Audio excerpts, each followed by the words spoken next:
इस new global order में India के जो चैलेंजेस हैं और इंडिया जो कर रहा है और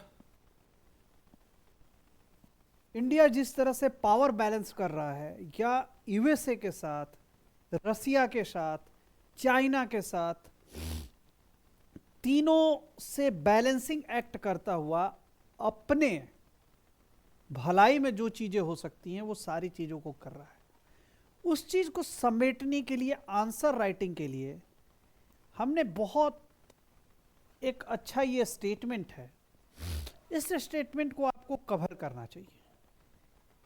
अब इस स्टेटमेंट को या तो मैं पहले पढ़ दूं और फिर उसको एक्सप्लेन कर दूं, या तो फिर उसको एक्सप्लेन कर दूं कुछ टर्म्स के साथ और उसको पढ़ दूं। तो देखिए आप अभी क्या हो रहा है, आप समझो इंडियन प्राइम मिनिस्टर रसिया के साथ भी रिलेशनशिप अच्छा बनाए रखना चाह रहे हैं।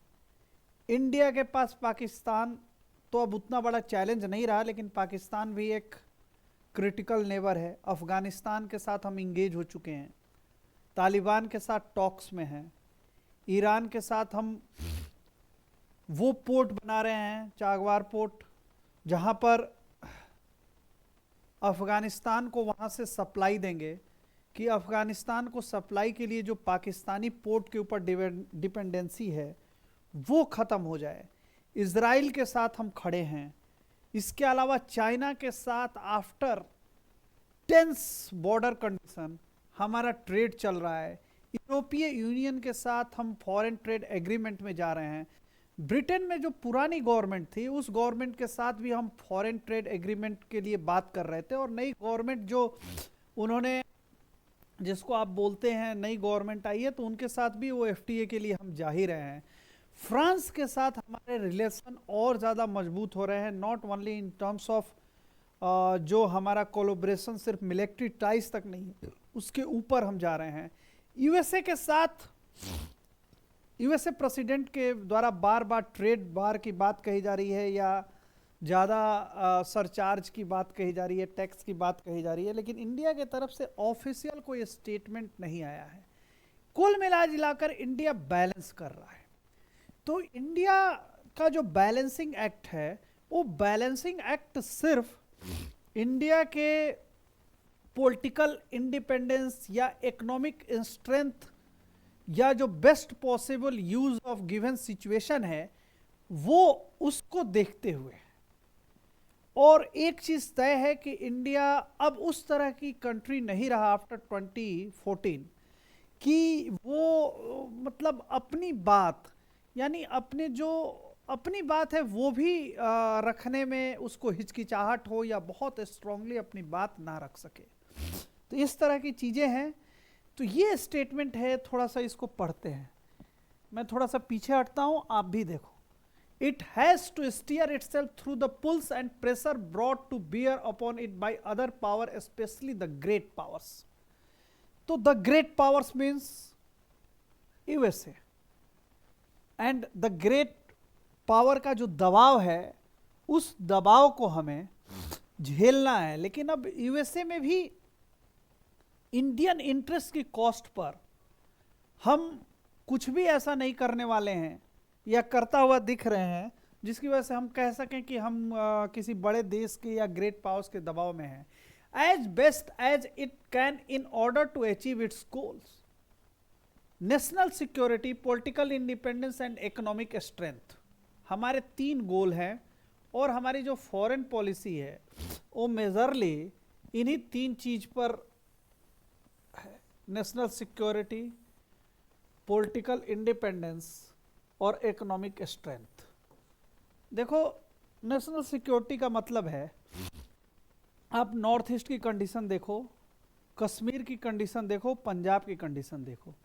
लेकिन अब वो दौर नहीं है कि इन सारे कंडीशंस को लेकर कोई एक्सटर्नल प्रेशर हमारे ऊपर काम करता हो, या कहीं वो इंटरनेशनल फोरम हो जहां पर कोई देश इस मजबूत स्थिति में हो कि इन सब वजहों से हमें शर्मिंदगी का एहसास हो।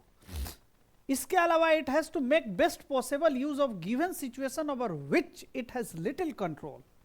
It may, while exercising its option, influence to a limited extent the features of the world order. This would be the case especially if it is successful in mobilizing other developing nations in support of its stand on important issues, economic और political. आप देखो जितना COP हो रहा है ना 26, 27, 28, वहाँ पर इंडिया जो है डेवलपिंग नेशंस की बात को किस ढंग से करता है और अपने पीछे वो सारे देश खड़े रहते हैं। तो ये इंडिया का वर्जन है। इस स्टेटमेंट को मुझे ऐसा लगता है कि जो भी इंटरनेशनल रिलेशंस का टॉपिक है, मान लो कि न्यू ग्लोबल ऑर्डर में what is the opportunities and challenges in upcoming days with इसका in view of new economic new global order या न्यू वर्ल्ड ऑर्डर, तो ये इंडिया का वर्जन है। इस स्टेटमेंट को लेकर आपको जाने चाहिए और इस स्टेटमेंट को सब्सटेंशिएट करने के लिए जो एक इंडिया की जो इकोनॉमिक ग्रोथ की कहानी है वो पीछे की मैंने जो लंबी सीरीज ली हुई है उसमें आपको बताई हुई है। तो इंडिया का जो चैलेंज है new world global world order को लेकर, वहाँ पर ये वर्जन आपको दिमाग में रखना चाहिए। और ये स्टेटमेंट मैं इंग्लिश में लिखता हूँ, हिंदी में बोलता हूँ क्योंकि सबका काम चल पड़े और थोड़ा जो मुझे बोलचाल की भाषा है उसमें एक्सप्लेन करने में थोड़ी अपनी भी सहूलियत रहती है। तो ये चीज़ है, तो ये इंडिया का वर्जन है। इसको निश्चित तौर पर देखिए और अपने दिमाग में लेकर जाइए। कि मैं एक बार फिर से इसको एक्सप्लेन करता हूँ कि इंडिया आज इस भारत की भलाई इसी में है कि न्यू ग्लोबल ऑर्डर में एज ए इमर्जिंग नेशन जिसकी निश्चित तौर पर जो अभी की एग्जिस्टिंग ग्लोबल ऑर्डर है जिसको लिबरल ग्लोबल ऑर्डर करते हैं, उसमें इस न्यू ग्लोबल ऑर्डर में इंडिया का impact in terms of economic emergence, in terms of soft power आप कह लें, या इन टर्म्स ऑफ जिस तरह से उसने अपने इम्पोर्टेंस को बना कर रखा हुआ है। वो क्वाड में भी है, वो गल्फ कंट्रीज के साथ भी है, UAE के साथ भी है, वो क्लाइमेट ट्रांजिशन में भी मेजर रोल में है, वो फ्रंट सीट पर दिखाई देता है। और इसका कारण है क्योंकि आपको पता ही है कि 2050 में प्रिडिक्शन है कि इंडिया कम से कम तीसरी सबसे बड़ी अर्थव्यवस्था होगी। तो इन सारे चीज़ों को देखकर इंडिया की ग्रोथ स्टोरी में ये स्टेटमेंट आप सब के लिए आंसर राइटिंग के लिए एक अच्छा स्टेटमेंट है। इसको पकड़ कर रखना चाहिए। इसके अलावा आप छोटे छोटे वीडियोस में इस चैनल को सब्सक्राइब कीजिए और छोटे छोटे वीडियो जरूर देखिए। इससे क्या होगा कि जब आप स्क्रॉल करेंगे तो आप कंटेंट को, अगर कोर कंटेंट को स्क्रॉल करेंगे तो वो आपके दिमाग में जगह बनाएंगे, तो आंसर राइटिंग के समय आपको इससे सहूलियत होगी। देखने के लिए धन्यवाद।